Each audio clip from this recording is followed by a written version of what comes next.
pretty silly guy, as you can see. So he's just shy of about 2 years old. He's super curious, super vibrant personality. He's my favorite one to come visit. I'm pretty biased, but he looks like a little human in a bear suit, right? So this guy here, he was born as part of that SSP from his mom Alba and his dad Turbo. Turbo's actually at the very bottom of Bear Canyon, so he's in that last habitat.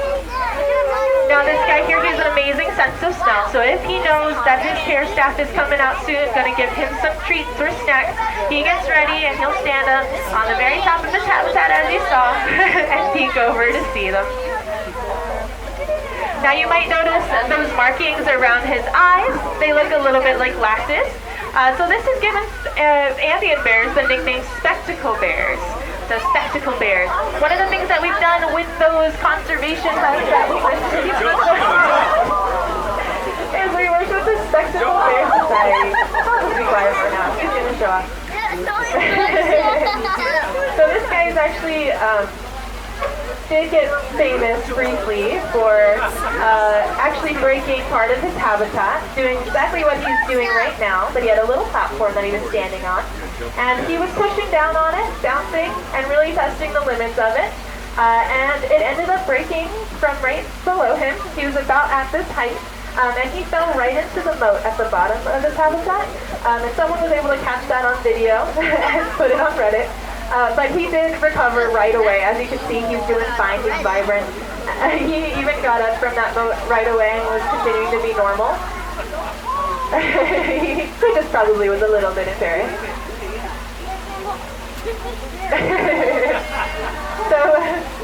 So back in the day, we've had Andean bears here since 1939, so quite a long time to have them in our care.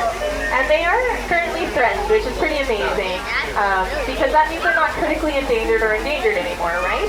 But they're still threatened. So they're very important for us to protect because they're the only bear species that remains in an entire continent. So in all of South America, this is the only bear species left.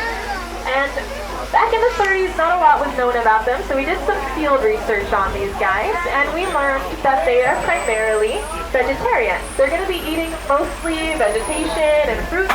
They're going to climb to the tops of trees, grab a bunch of the fruits, or even knock them off the trees and come back down to eat them.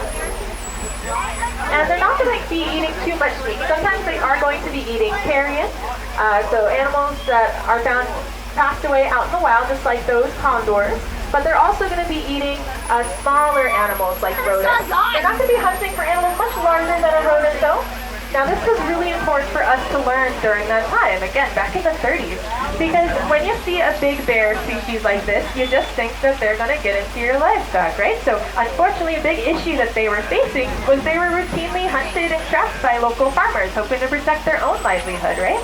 So we were able to learn this about them, learn that they're primarily not going to really be interested in livestock there.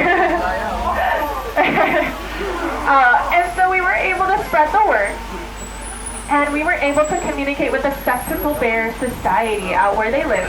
And that